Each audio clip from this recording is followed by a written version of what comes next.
Ha, tengok beg Aina, dah koyak macam nak putus. Tak malu ke bawa beg macam tu? Beg ni ayah saya jahit semula, saya masih boleh pakai. Kalau aku, dah lama aku buang. Okey, cukup lah. Alah, bergurau je pun. Kalau orang menangis, itu bukan berawai lah.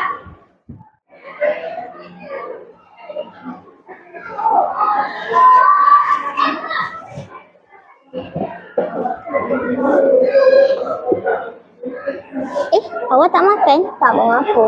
Awak nampak sedih. Setiap hari saya cuba kuat tetapi bila saya diejek, saya rasa saya tak nak datang sekolah. Saya sedih bukan sebab beg saya buruk tetapi saya sedih sebab orang memandang rendah pada saya. Bangun! Assalamualaikum, cikgu. Assalamualaikum, cikgu. Waalaikumsalam. Apa khabar semua? Baik. Okey, boleh duduk. Terima kasih, cikgu. Semua hadir ke hari ini? Ya, cikgu. Di manakah Aina?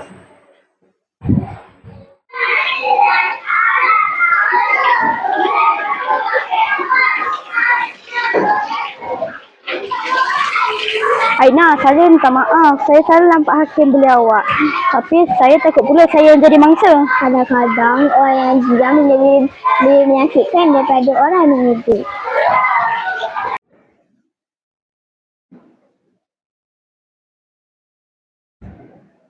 Ya, ada apa ni?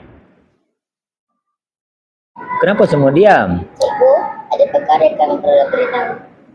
Bunyi macam serius. Cuba cerita. Apa yang berlaku? Sebenarnya, saya dah dihina dengan macam-macam nama.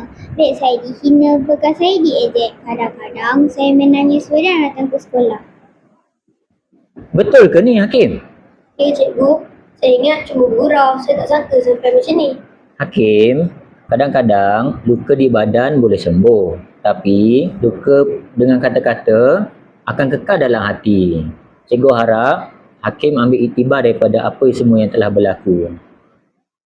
Itu budak ni, dia ada kata dia. Kalau tak tahu,